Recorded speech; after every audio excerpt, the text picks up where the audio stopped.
H. It took 3 policemen to knock H down, 4 to put him in chains. "I ain't done nothing," he shouted once they got him to the jail cell, but he was speaking only to the air they had left behind.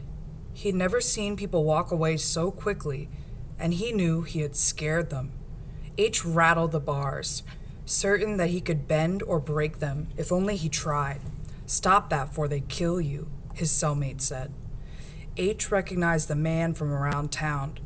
Maybe he'd even sharecropped with him once on one of the county farms. "Can't nobody kill me," H said.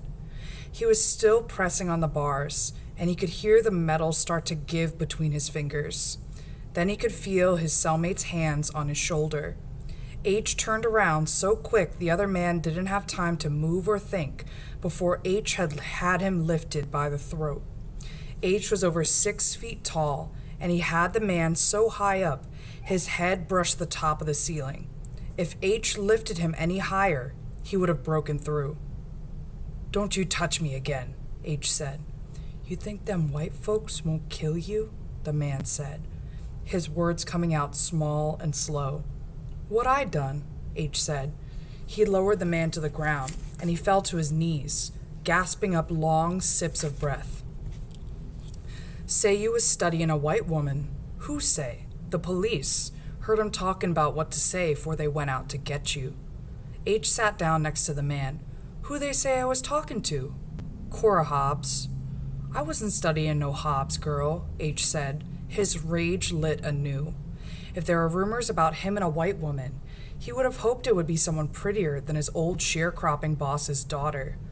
"Boy, look at ya," his cellmate said, his gaze so spiteful now that H grew suddenly, inexplicably afraid of the smaller, older man. "Don't matter if you was or wasn't. All they gotta do is say you was. That's all they gotta do. You think 'cause you all big and muscled up, you safe? Nah, them white folks can't stand the sight of you. Walking round free as can be. Don't nobody want to see a black man look like you walking proud as a peacock. Like you ain't got a lick of fear in you." He rested his head against the cell wall and closed his eyes for a second. "How old you was when the war ended?" H tried to count back, but he'd never been very good at numbers, and the Civil War was so long ago that the numbers climbed higher than H could reach. "Not sure. About 13, I reckon," he said. See, that's what I thought. You was young. Slavery ain't nothing but a dot in your eye, huh?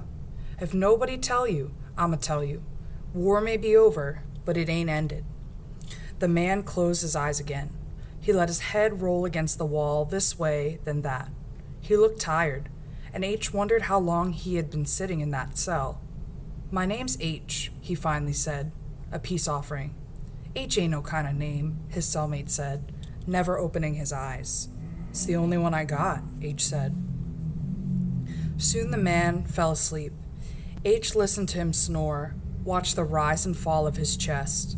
The day the war ended, H had left his old master's plantation and began to walk from Georgia to Alabama. He'd wanted new sights and sounds to go with his newfound freedom. He was so happy to be free. Everyone he knew was just happy to be free, but it didn't last long. H spent the next 4 days in the county jail. On the second day, the guards took his cellmate away. He didn't know where. When they finally came for H, the guards wouldn't tell him what the charge was, only that he had to pay the $10 fine by the end of the night. "I only got $5 saved," H said. It had taken him nearly 10 years of sharecropping to put away that much. "Maybe your family can help," the chief deputy said, but he was already walking away onto the next person. "Ain't got no family," H said to no one. He had made the walk from Georgia to Alabama by himself. He was used to being alone, but Alabama had turned H's loneliness into something like a physical presence. He could hold it when he went to bed at night. It was in the handle of his hoe, in the puffs of cotton that floated away. He was 18 when he met his woman, Effie. By then, he'd gotten so big that no one ever crossed him. He could walk into a room and watch it clear as men and women made way for him. But Effie always stood her ground.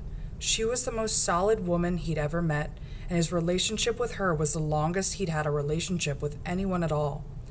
He would have asked her for her help now, but she hadn't talked to him since the day he called her by another woman's name. He had been wrong to cheat on her, wronger still to lie. He couldn't call Effie now, not with this shame hanging over him.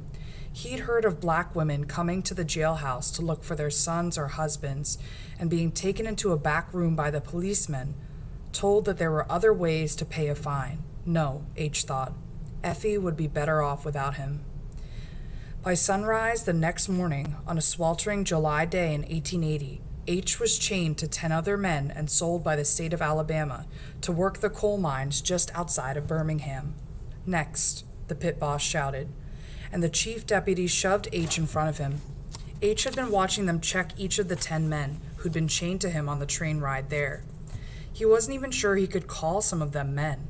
He saw a boy no older than 12 shivering in the corner of the train. When they'd pushed that boy in front of the pit boss, he'd peed himself, tears running down his face all the while, until he looked like he himself would melt down into the puddle of wet at his feet. The boy was so young. He'd probably never seen a whip like the one the pit boss had laid out on his desk, only heard about them in the nightmarish stories his parents told. "He's a big one, ain't he?" the chief deputy said, squeezing H's shoulders so that the pit boss could see how firm they were. H was the tallest, strongest man in the room. He'd spent the whole train ride trying to figure out a way to break his chains. The pit boss whistled. He got out of his chair and circled H. He grabbed H's arm, and H lunged at him before his shackles stopped him. He hadn't been able to break the chains, but he knew his hands could only reach. It wouldn't take him but a second to snap the pit boss's neck. "Ho ho," the pit boss said. "Looks like we'll have to teach this one some manners. How much you want for him?" $20 a month, the deputy said. "Now you know we don't pay more than 18, even for a first-class man." "You said yourself he's a big one. This one will last you a while, I bet. Won't die in the mines like the others." "Y'all can't do this," H shouted. "I'm free," he said. "I'm a free man." "Nah," the pit boss said. He looked at H carefully and pulled out a knife from the inside of his coat. He began to sharpen the knife against an iron stone he kept on his desk. No such thing as a free. He walked slowly up to H, held the sharpened knife against his neck so that H could feel the cold, ridged edge of it, begging to break skin. The pit boss turned to the chief deputy. "We'll give you 19 for this one," he said. Then he ran the tip of the knife slowly across H's neck. A thin line of blood appeared, neat and straight, as if to underline the pit boss's words. He may be big, but he'll bleed just like the rest of them. It had never occurred to H during those many years that he worked on plantations that there was anything more than dirt and water, bugs and roots under the earth. Now he saw that there was an entire city underground, larger, more sprawling than any county that H had ever lived or worked in. And this city was occupied almost entirely by black men and boys. This city had shafts for streets and rooms for houses, and in every room, everywhere, there was coal. The first 1,000 pounds of coal were the hardest to shovel. H spent hours, whole days on his knees. By the end of the first month, the shovel felt like an extension of his arm, and indeed, his back had begun to ripple around the shoulder blades, growing, it seemed, to accommodate the new weight. With his shovel arm, H and the other men were lowered some 650 feet down the shaft into the mine. Once in the underground city, they traveled 3, 5, 7 miles to the coal face where they were to work that day. H was large but nimble. He could lie on his flank and shinny himself into nooks and crannies. He could crawl on his hands and knees through tunnels of exploded rock until he got to the right room. Once he reached the room, H shoveled some 14,000 pounds of coal, all while stooped down low on his knees, stomach, sides. And when he and the other prisoners left the mines, they would always be coated in a layer of black dust, their arms burning, just burning. Sometimes H thought that burning pain would set the coal on fire, and they would all die there, from the pain of it. But he knew it wasn't just pain that could kill a man in the mine. More than once, a prison warden had whipped a miner for not reaching the 10-ton quota. H had seen a third-class man shovel 11,829 pounds of coal, weighed at the end of the workday by the pit boss. And when the pit boss had seen the missing 171 pounds, he'd made the man put his hands up against the cave wall, and then he'd whipped him until he died. And the white wardens did not move him that night or the rest of the next day, leaving the dust to blanket his body, a warning to the other convicts.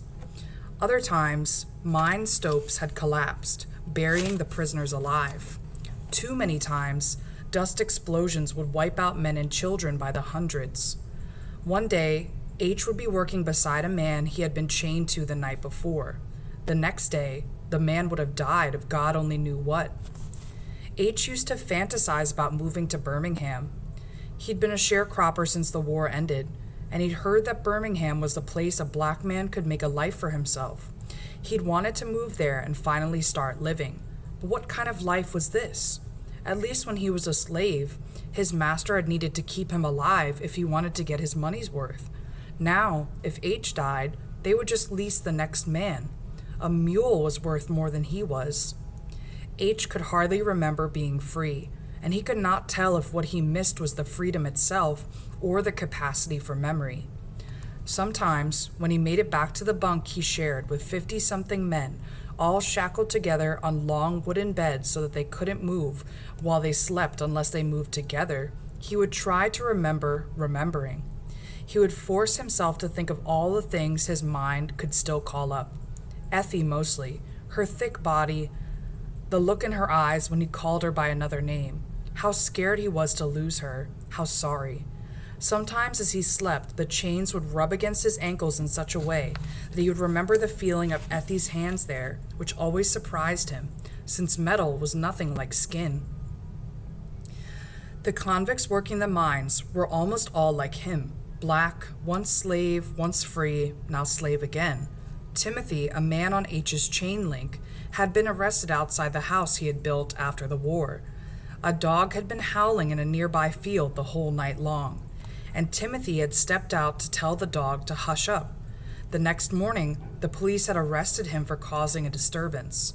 There was also Solomon, a convict who had been arrested for stealing a nickel. His sentence was 20 years. Occasionally, one of the wardens would bring in a white third-class man. The new prisoner would be chained to a black man, and for the first few minutes, all that white prisoner would do was complain. He'd say that he was better than He'd beg his white brothers, the wardens, to have mercy on him, spare him from the shame of it all. He'd curse and cry and carry on, and then they would have to go down into the mine, and that white convict would soon learn that if he wanted to live, he would have to put his faith in a black man. H had once been partnered with a white third-class man named Thomas, whose arms had started shaking so badly he couldn't lift the shovel. It was Thomas's first week, but he'd already heard that if you didn't make your quota, you and your buddy would be whipped, sometimes to death. H had watched Thomas's trembling arms lift the few pounds of coal before giving way, and then Thomas had collapsed to the ground crying, stammering that he didn't want to die down there with nothing but to bear witness. Wordlessly, H had taken up Thomas's shovel.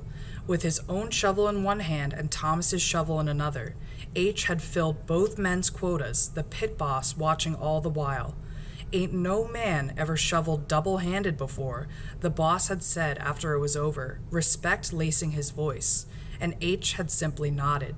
The pit boss had then kicked Thomas on the ground where he still sat, sniveling. That just saved your life, he said. Thomas looked up at H, but H said nothing. That night, in a bunk with two men chained on either side of him, a bunk 2 feet above him, H realized that he couldn't move his arms. "What's wrong?" Josie asked, noticing H's awkward stillness. "I can't feel my arms," H whispered, scared. Josie nodded. "I don't want to die, Josie. I don't want to die. I don't want to die. I don't want to die." H could not stop himself from repeating the words, and soon he realized that he was crying too, and he couldn't stop that either.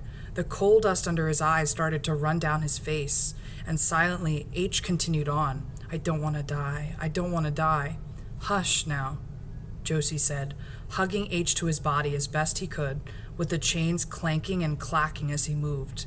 Ain't nobody dying tonight. Not tonight. The two men looked around them to see if others had woken up from the noise. Everyone had heard about how H had saved the white third-class man, but they all knew too that this didn't mean the pit boss would show mercy. The next day, H would have to do his share all over again. The next day, H was assigned the morning shift, partnered again with Thomas. He and the other morning shift men woke up while the moon was still bright in the sky, sliced thin and arched upward as though it were the crooked, white-toothed smile of the dark-skinned night. They went over to the mess hall to get a cup of coffee and a slab of meat. They got a sack lunch to take with them, and then they were lowered some 200 feet down below the Earth's surface until they hit the belly of the mine. From there, H and Thomas continued 2 miles in and further down, stopping finally in the room of the mine where they were to work that day. Usually, there were only 2 men to a room, but this one was particularly difficult, and the pit boss had paired H and Thomas with Josie and his third-class man, a convict called Bull, who had gotten his name not because of his frame, stocky and squat and commanding, but because Klansmen had burned his face one night, branded him, they said, so that everyone would know that he was no good. H had gone through all the motions of that morning, his arms achingly anchored to his sides as he refused the coffee and meat, couldn't pick up the lunch sack to hold it, shinnied onto the elevator shaft. He had made it through the morning without drawing attention, trying to save up his energy for when he would have to start working. Josie was the cutter that day. He was 5 feet 4 inches tall, a small man, but he understood the ways of the rock like no one H had ever worked with did. Josie was a first-class man they all respected, working off year 7 of his 8-year sentence as fervently as he had year 1. He would often say how he was going to get free and start working in the mines for pay, as some of the other black men had done. They couldn't whip a free miner. That day, the space between the rock was only about a foot high. H had seen men wiggle into spaces that small and shake and hyperventilate so badly they needed to leave. Once he'd seen a man get to the very middle and then stop, too scared to move forward or backward, too scared to breathe. They'd called Josie over to try to fish him out. But by the time he got there, the man had already died. Josie didn't even blink at the small space. He shinnied his small body under the rock and lay down on his back and started to undercut the bottom of the seam. Once he had finished that, he drove a hole into the rock, listening to it, he liked to say, so that he could find the spot that wouldn't crumble on top of him and kill him straight away. Once the hole had been placed, Josie put in the dynamite, lit it. The coal blew apart, and Thomas and Bull picked up their picks and started breaking the rock into manageable pieces so that they could all start to load the tram car. H tried to lift his shovel, but his arms would not budge. He tried again, focusing all his mind's power and energy on his shoulder, his forearm, his wrist, his fingers. Nothing happened. At first, Bull and Thomas just stared at him, but before he knew it, Josie was shoveling his pile for him, and then Bull. And then, finally, after what seemed like hours, Thomas too was pulling weight, until everybody in the room of that mine had shoveled his own pile and H's too. "Thank you for your help the other day," Thomas said once they had finished. H's arms were still aching at his sides. They felt like immovable stone, forced to his sides by some gravitational pull. H nodded at Thomas. He used to dream about killing white men the way they killed black men. He used to dream of ropes and whips, trees and mine shafts. "Hey, how come they call you H?" "Don't know," H said. He used to think of nothing else but escaping the mines.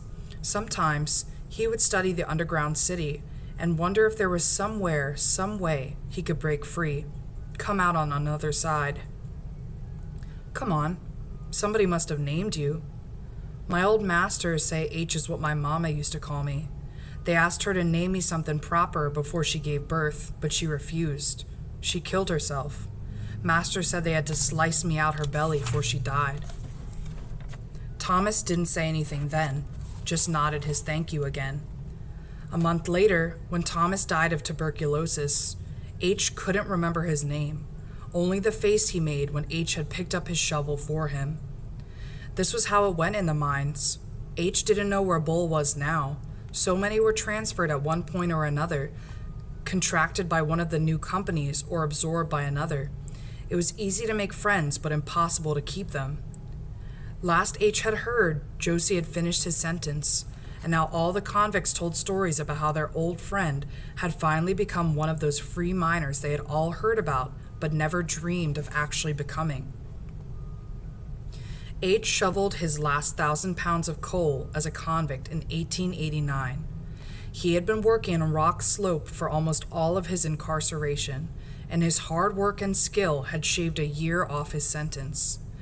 The day the elevator shaft took him up into the light and the prison warden unshackled his feet, H looked straight up at the sun, storing up the rays just in case some cruel trick sent him back to the city underground. He didn't stop staring until the sun turned into a dozen yellow spots in his eyes. He thought about going back home, but realized that he didn't know where home was. There was nothing left for him on the old plantations he'd worked, and he had no family to speak of. The first night of his second freedom, he walked as far as he could, walked until there was no mine in sight, no smell of coal clinging to his nostrils. He entered the first bar he saw that contained black people, and with the little money he had, he ordered a drink. He had showered that morning, tried to rub the clench marks of the shackles from his ankles, the soot from underneath his nails. He had stared at himself in the mirror until he was confident that no one could tell he had ever been in a mine. Sipping his drink, H noticed a woman. All he could think was that her skin was the color of cotton stems, and he missed that blackness, having only known the true blackness of coal for nearly 10 years. "Excuse me, miss, could you tell me where I am?" he asked. He hadn't spoken to a woman since the day he called Effie by another woman's name. "You ain't looked at the sign before you came in?" she asked, smiling. "I reckon I ain't," he said. "You and Pete's bar, Mr. H is my name." "Mr. H is my name." They talked for an hour. He found out her name was Dina, and she lived in Mobile, but was visiting a cousin there in Birmingham, a very Christian woman who would not care to see her kin drinking. H had just about gotten it into his head to ask her to marry him, when another man stepped in to join them. "You look mighty strong," the man said. H nodded. "I suppose I am."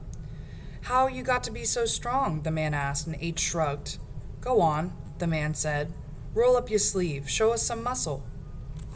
H started laughing, but then he looked at Dina, and her eyes were twinkling in that way that said maybe she wouldn't mind seeing, and so he rolled up his sleeve. At first, both people were nodding appreciatively, but then the man came closer. "What's that?" he said, tugging where the sleeve met H's back until he'd made a rent in the fabric, and the whole cheap thing tore loose. "Dear Lord," Dina said, covering her mouth. H craned his neck, trying to look at his own back, but then he remembered and knew he didn't need to. It had been nearly 25 years since the end of slavery, and free men were not supposed to have fresh scars on their backs, the evidence of a whip. "I knew it," the man said. "I knew he was one of them cons from over at the mines. Ain't nothing else he could be. Dina, don't you waste any more time talking to this." She didn't. She walked away with the man to stand on the other side of the bar. H rolled his sleeve back down and knew that he couldn't go back to the free world, marked as he was. He moved to Pratt City, the town that was made up of ex-cons, white and black alike. Convict miners who were now free miners. His first night there, he asked around for a few minutes until he found Josie, along with his wife and children, who had moved out to Pratt City to be with him. "Ain't you got no one?" Josie's wife said, frying up some salt pork for H, working hard to make up for the fact that he had not eaten a good meal for 10 years, maybe more. "Had a woman named Effie, long time ago, but I reckon she ain't gonna want to hear from me now." The wife gave him a piteous look, and H figured she was thinking she knew the whole story of Effie, having married a man herself before the white man came and labeled him con. "Lil Joe," the wife called, over and over until a child appeared. "This our son, Little Joe," she said. He know how to write. H looked him over. He couldn't have been more than 11 years old. He was knobby-kneed and clear-eyed. He looked just like his father, but he was different too. Maybe he wouldn't end up the kind of man who needed to use his body for work. Maybe he'd be a new kind of black man altogether, one who got to use his mind. He gonna write you a woman, the wife said. Nah, H said, thinking about how Effie had fled the room the last time they were together, fled like a spirit was chasing her. Ain't no need. The wife clucked her tongue twice, 3 times. I ain't gonna hear none of that, she said. Somebody gotta know you free now. Somebody in this world need to know at least that. With all due respect, ma'am, I got myself, and that's all I ever needed. Josie's wife looked at him long and hard, and H could see all the pity and anger in that look, but he didn't care. He didn't back down, and so, finally, she had to. The next morning, H walked with Josie over to the mine to ask for work as a free laborer. The boss man was called Mr. John. He asked H to take off his shirt. He inspected the muscles on his back and on his arms and whistled. Any man what can spend 10 years working at Rock Slope and live to tell about it's worth a watching. Made some deal with the devil, have you? Mr. John asked, looking at H with his piercing blue eyes. Just a hard worker, sir, Josie said. Hard and smart, too. You vouch for him, Josie? Mr. John asked. Ain't none better but me, Josie said. H left with a pick in his hands. Pratt City life was not easy, but it was better than the living H had known anywhere else. He had never seen anything like it before. White men and their families next door to black men and theirs, both colors joining the same unions, fighting for the same things. The mines had taught them that they had to rely on each other if they wanted to survive, and they had taken that mentality with them when they started the camp because they knew no one but a fellow miner, a fellow ex-con, knew what it was like to live in Birmingham and try to make something of a past that you would sooner forget. The work H did was the same, only now he got paid for it, proper wages, for he had once been a first-class man, contracted by coal companies from the state prison for $19 a month. Now that money went into his own pocket, sometimes as much as $40 in a single month. He remembered what little he had saved sharecropping for 2 years at the Hobbs plantation, and he knew that in some dark and twisted way, the mine was one of the best things that had happened to him.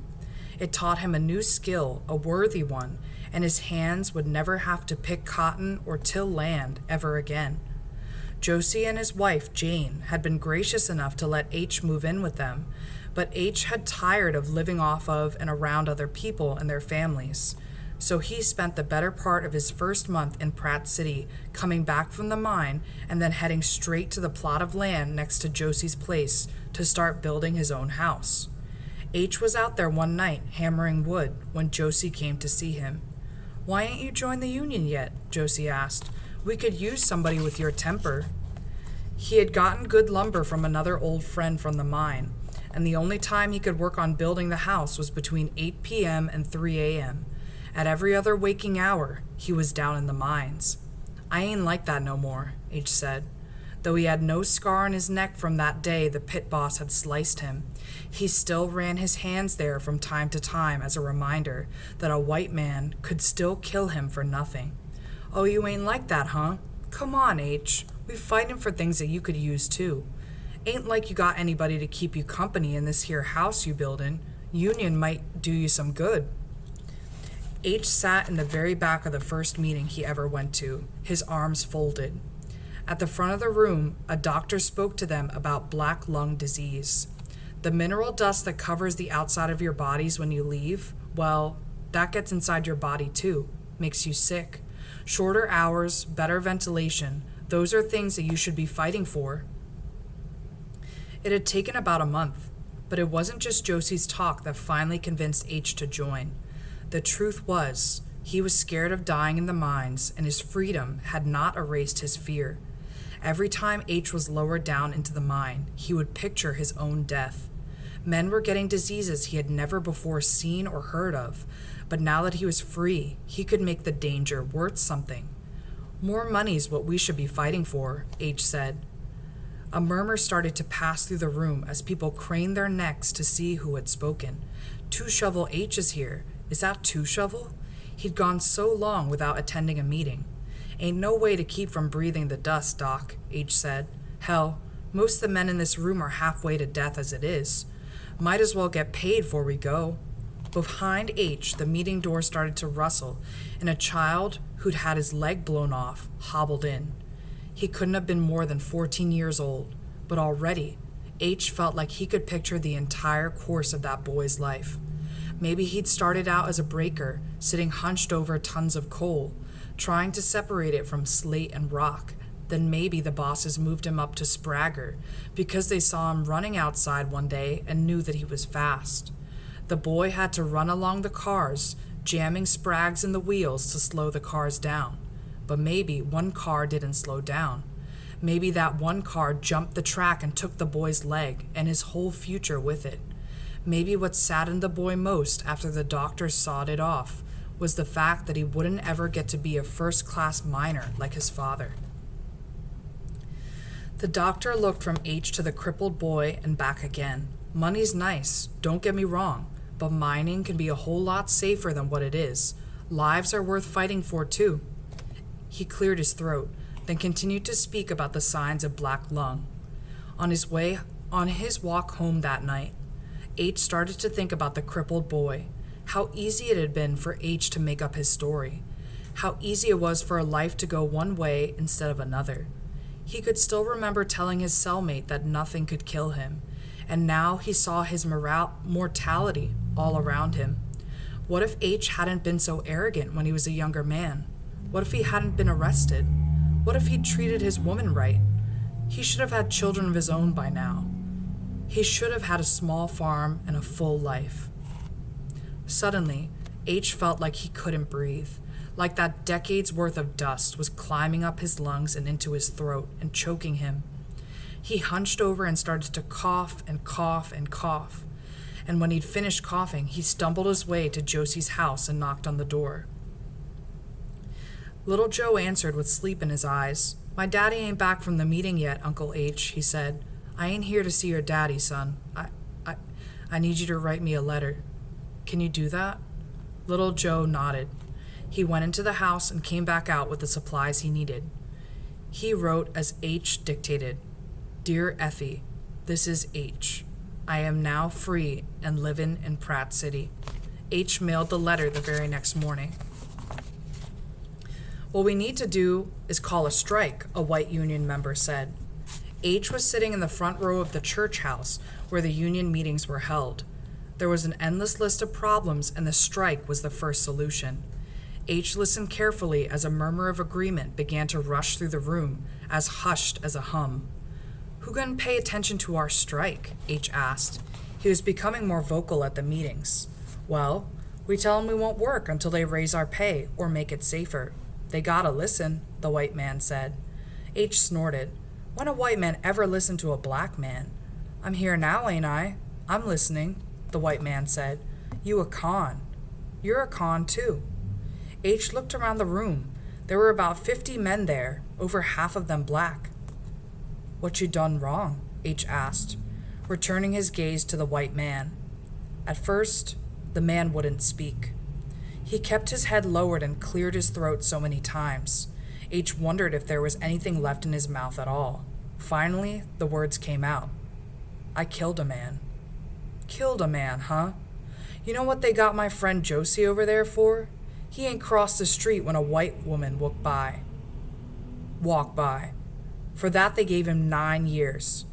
For killing a man, they give you the same. We ain't cons like you." "We gotta work together now," the white man said. "Same as in the mine. We can't be one way down there and another way up here." No one spoke. They all just turned to watch H, see what he would say or do. Everyone had heard the story of the time he'd picked up that second shovel. Finally, he nodded, and the next day, the strike began. Only 50 people showed up on that first day. They gave their bosses a list of their demands: better pay, better care for the sick, and fewer hours. The white union members had written up the list, and Josie's boy, little Joe, had read it aloud to all the black members to make sure it said what they thought it said.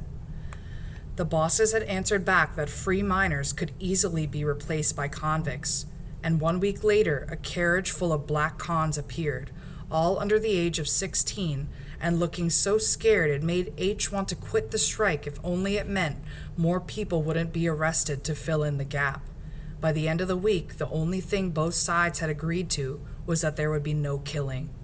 And still, more convicts were rounded up and brought in. H wondered if there was a black man left in the South who hadn't been put in prison at one point or another. So many of them came to fill the mines. Even free laborers who weren't striking were being replaced. So soon more of them joined in the fight. H spent hours at Josie and Jane's house, making signs with little Joe. "What'd that say?"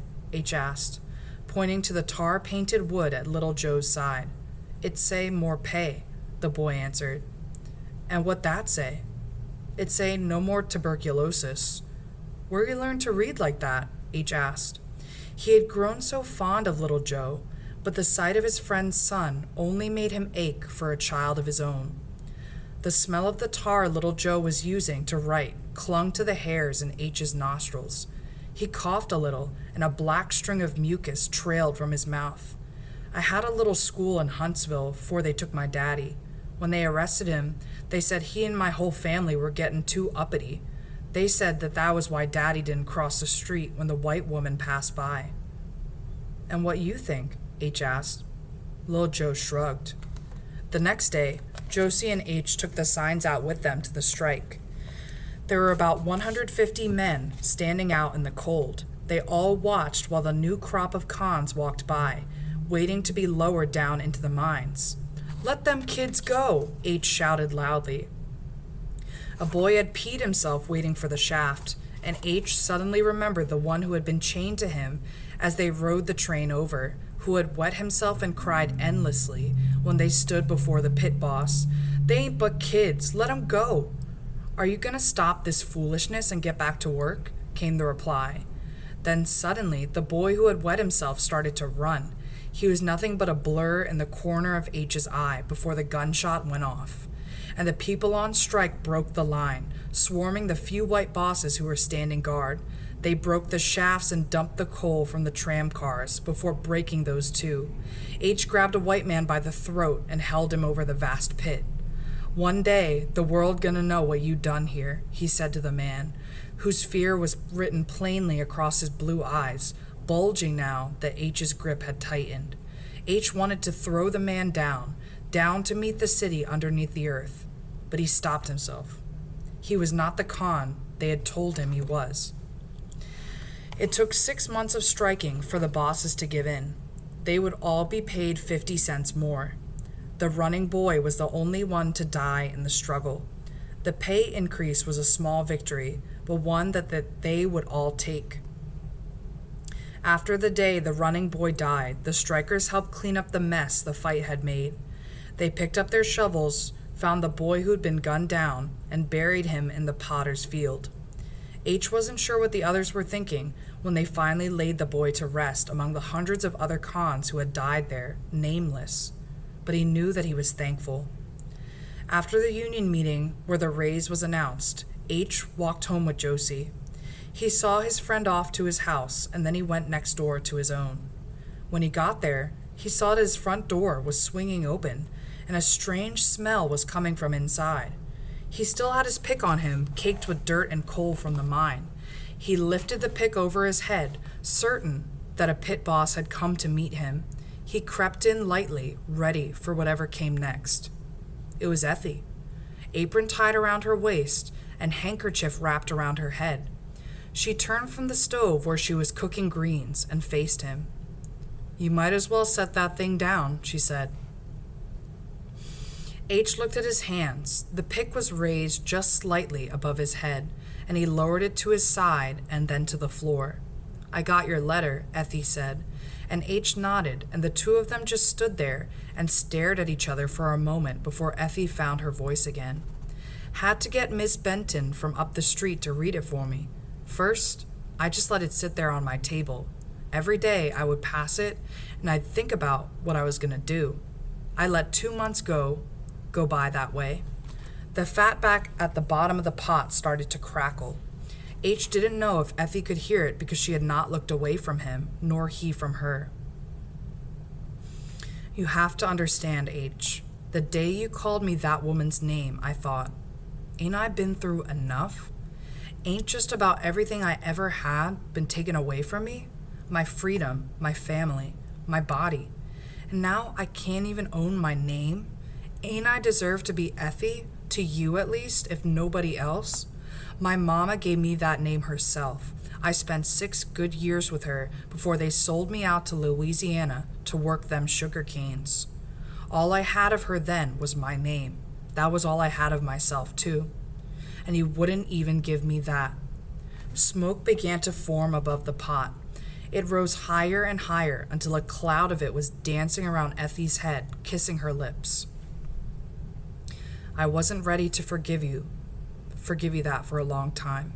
And by the time I was, the white folks was already paying you back for something I know you ain't done, but nobody would tell me how I could get you out. And what was I supposed to do then, H? You tell me. What was I supposed to do then? Effie turned away from him and went to the pot. She began scraping the bottom of it, and the stuff she lifted up with the spoon was almost as black as anything H had ever seen. He went to her, took her body in his arms, let himself feel the full weight of her. It was not the same weight as coal, that mountain of black rock that he'd spent nearly a third of his life lifting. Effie did not submit so easily. She did not lean back into him until the pot had been scraped clean.